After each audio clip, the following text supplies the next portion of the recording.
This club is from the streets. I was at Cipriani Wall Street for the annual New York Young Republicans Club Gala, whose black tie attendees were toasting a populist uprising. We're not going to take down this system in the CEO suites. We're going to do it from the streets. The special guest was the person I wanted to talk to, former Trump advisor Steve Bannon, recently out of prison for contempt of Congress. Since the 2016 election, much of the media has cast Bannon as one of the great villains of our time. He's been charged with racism, antisemitism, and white nationalism. So you can imagine how surprised I was to hear an avatar of white supremacy bringing up racial representation in tech and using phrases like lived experience. Take a look. Good to see you again. Mr. Bannon, Hey, how you I'm doing? Ben. I'm with the Free Press. Oh my God, how you doing? Good to meet Love you. the Free Press. Are you good for an interview, like right now? Should we let's hit it. start shooting the breeze? Did you just get into town? Where do you live? All over the place. Mainly Capitol Hill. Okay. Yeah, right. Is that where you're coming from now?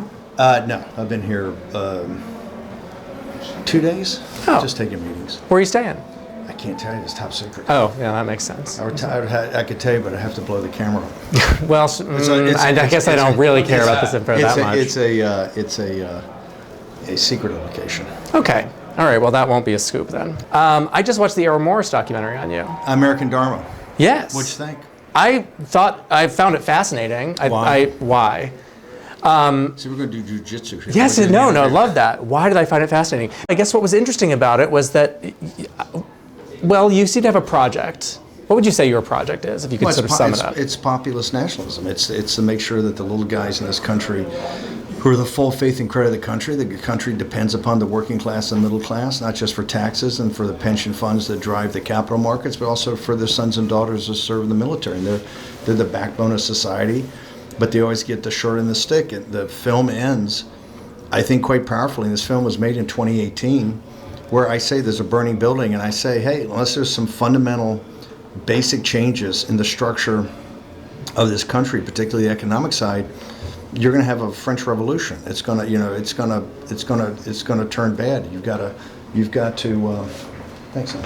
You've got to make basic changes. And look what happened in Midtown, 10 days ago, where a guy got gunned down in the back because of people's anger right below the surface on things like health insurance and health care, kind of their lived experience. So I keep telling people, particularly donors and these rich folks, that unless we make some basic fundamental changes, you're going to have what happened in France in 17. So you can have another version of the American Revolution where we make everybody a capitalist, or you're going to have the French Revolution version. You're going to have one or the other, and you can pick them. The wealthy can continue to try to beat back this rising populist tide, or it can kind of make some basic changes. And we're going to see that over the next 2 years. We're going to see what happens.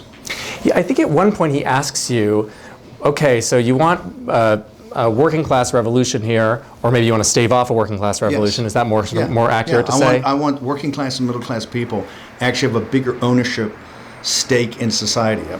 I call it a piece of the action, right? Mm-hmm. We're not socialists, we're capitalists. We just want people to actually have a stake in society and have decent wages and decent living conditions.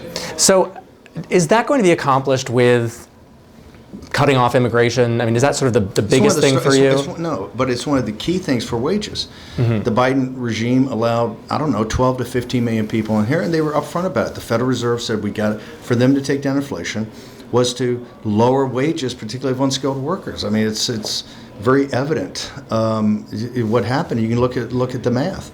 So number one, for the working class, really near the bottom in the unskilled area, you have to stop illegal immigration. You have to stop illegal alien invasion. Otherwise, they're never going to have a chance to have rising wages because they have to compete. Of the 12 to 15 million, I think there's 6 to 8 million in the workforce. That's just flood the zone with the workforce. Now, I'm also for big restrictions on legal immigration. Until Silicon Valley, until these places have, 20% African American and 20% Hispanic, and kids that can go to college, and every college you go to, every engineering school you go to is flooded with foreign students taking American jobs. I don't agree with that. American jobs should be for American citizens. President Trump and I actually disagree with it. President Trump said a couple of months ago, he said, hey, on every college graduate, right? And every graduate of a community college should have a green card stapled to their diploma. Remember he said this? This was after he came back from having dinner with David Sachs and these billionaires out in the tech billionaires in San Francisco. He said every graduate, foreign student graduate, and every foreign student graduate from community college should have a green card attached to the diploma. And I said, President Trump, on the show, I said, we have tremendous respect for you. We love you. We're at your base. But I've got another recommendation. I'd like to put an exit visa on every college graduate, foreign student that graduated from college here in 30 days to leave and go back home and help make their nation great again. And we shouldn't take any foreign students in community colleges. That should be for American citizens, particularly for African Americans and Hispanics. They're never going to get up the economic chain unless we do this. So that thing you said earlier about until we have 20% representation of African Americans, 20% of Latinos in Silicon Valley jobs, we shouldn't be going to. Right now, you have zero. Almost all. By the way, I went to before I went to Georgetown and Harvard. I went as college to a land-grant university, which is basically the blue-collar universities that President Lincoln started. They're supposed to be for state kids. It's a good engineering school in Virginia. And today, you go to the engineering school, particularly the graduate school, it's all Asian or South Asian students. And here's the reason, is that their governments are paying full freight, the full freight for them to go. In-state students pay 2/3 less, so they always want to take foreign students. You can't do it. You're not going to get folks into high value-added post-industrial jobs based around artificial intelligence or coding or anything like that until we make the engineering schools and computer science schools available to them. And right now we don't. This is the reason. It's not about intelligence. It's about access to opportunity. This is why Silicon Valley has virtually no African Americans and no Hispanics. It's de minimis. That's because they have to compete against the whole world for those jobs. Why should an American citizen, his family's been here 5 or 6 generations, that can go to college, get a degree, and is smart enough, why should they have to compete against the world on the territory inside the United States? It's not fair. And this is one of the reasons you're seeing the seething anger, is that people aren't getting good jobs. And one of the reasons they're not getting good jobs, they have to compete against the whole world here in the United States. It's simply not fair. And have you ever thought it's going to stop. Have you ever thought of teaming up with Ibram X. Kendi? No, haven't. Do you see why I'm making the kind of parallel there? Why? Well, I mean, he's sort of all about I don't know who he is. Oh, he wrote How to Be an Anti-Racist?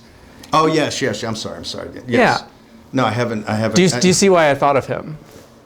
Yeah, but they come at it from a racial point of view. This has nothing to do with race. Because you've mentioned until we have equal or proportionate representation. This is why President Trump and this kind of revolution you're seeing going on now is going to get African Americans and Hispanics, because you realize we're getting beyond race, beyond eventually gender, and get down to economics and money, or money and power. That's where this will all go to. And quite frankly, if we keep this populist nationalist revolution going, we're going to have more than enough votes that we can make fundamental change here. But they're not going to pat you on the head and go, oh, this is terrific, this rhetoric's great, we're just going to toss you the keys and allow this to happen with working class and middle class people. It's not going to happen. The system is so rigged, not just for the wealthy, but really for the super wealthy now. It's almost an oligarchy.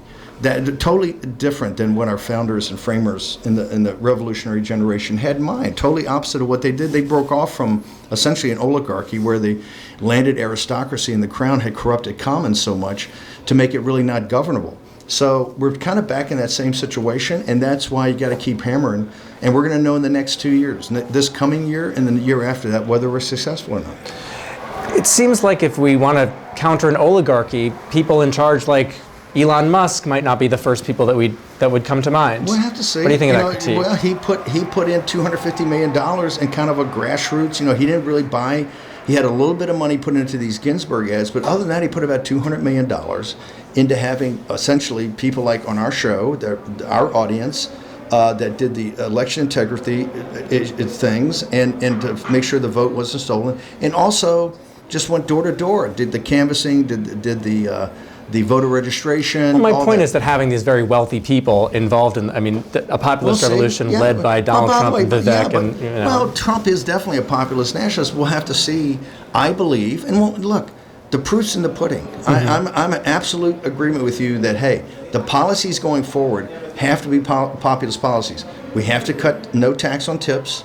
No tax on Social That seems Security. so arbitrary, though. The tips thing. I mean, everyone else pays taxes except that if you're a waiter. Why? How do you justify that? It's all three. It's no tax on Social Security, which is about $600 billion, and no tax on overtime. If you start focusing on no tax on Social Security, meaning no Social Security taxes, meaning no putting. No. Oh, people pay taxes on the Social Security that they were. Yes. Yeah, that doesn't seem. I'm not an expert, but that doesn't seem. Doesn't seem right. Exactly. Well, I mean, these are people who are retired. You just, sort of keep more of their money. Am I a Republican? I'm going to make you a popular. I'm not a Republican. You don't identify as a Republican. I'm not a conservative. I'm not a Republican. I'm a what populist. Are you? I'm a populist nationalist. Yeah. Now, by the way, so that's you're right. It doesn't seem fair. You work all your life and you get a little $1,200, Social Security check, and they tax you on it. They tax you on the income. That you've already done it once. You've already paid tax. This is an interesting thing you said about the guy who shot Luigi, who shot the CEO. There's a seething anger right underneath it. What should be done about that? Well, what should be done about it? I think you need to fundamentally, and look, health insurance and health care is not exactly my line of country. But I think you're going to see people address this. There's clearly a seething anger underneath there of people that don't feel that the insurance companies and the medical companies are looking out for their interests versus focused on just profits, right? And so I think it's got to be addressed. Obviously, you can't have a situation. What's the populist nationalist way to address that? You can't have a situation where people are lying in wait and come out and gun people down in the back. I don't know. Is the French model work? Does the Singapore model work? There's a ton of alternatives out there. A lot of people are addressing. President Trump's looking at now different alternatives. Like I said, other smarter people than me will come at the conclusion. But there's a couple of pretty good models out there. Singapore's got a model. France has a model. There's other. We know certain things don't work, like the British healthcare model, the Canadian model. So a lot of smart people, I think, are now going to put this further up the.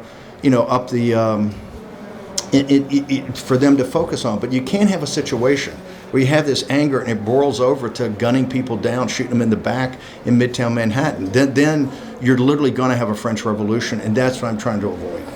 Yeah. What did you think that last image of that movie was, the Errol Morris film, when he shows the burning barn? What do you think? It was interesting. You guys were kind of disagreeing about the meanings of films throughout, and I wondered what you think he was saying with that. The burning barn is it's going to burn. Look, a guy shooting a guy in Midtown Manhattan. And remember, Luigi is a very wealthy kid, has led a very spoiled life, and never really had to have a job or engaged. Okay. Mm-hmm. The guy he shot in the back is kind of from working class, lower middle class, or worked his way up through the system. He's gunned down in cold blood. You can't have a system. I keep saying, if you don't make fundamental changes, and the seething anger underneath it showed you that Luigi, at least for a certain part of the population, has tremendous support. When you get to that point, it should be flashing red that we have a problem. So I thought that Trump is the kind of the solution, or Trump's populist nationalism, because he's taken, like in New York City. Look at the turnout he had in New York City, in the South Bronx, and we're going to the bodega run. All these things you see. New York City, he did what he did early on last year from this dinner forward, is an example of what we can do. I thought, since you've asked, that last image seemed to represent what you want to do in Errol Morris's mind, which is burn everything down. Do you think that was? Well, hang on, but listen. The opposition to us wants to shoot guys in the back. That's the equivalent of burning it down. What I'm saying is that the institutions in this country have by and large failed the American people. The Federal Reserve has failed the American people. The big banks have failed the American people. The government has failed the American people. Look at the seething anger out there. Steve Bannon did not create that anger. Steve Bannon's offering alternatives, like President Trump is, populist nationalist alternatives to the anger that's out there. That's what's burning it down. And what I said is that unless you make changes, remember my last comment, unless you make changes, this is what you're going to get. So you're the water that's going to put the fire out? No. The people. All right. It was a strained metaphor. No. Yeah. But the people, the outpouring of people saying we need to have changes is going to be that water. All right. Thank you.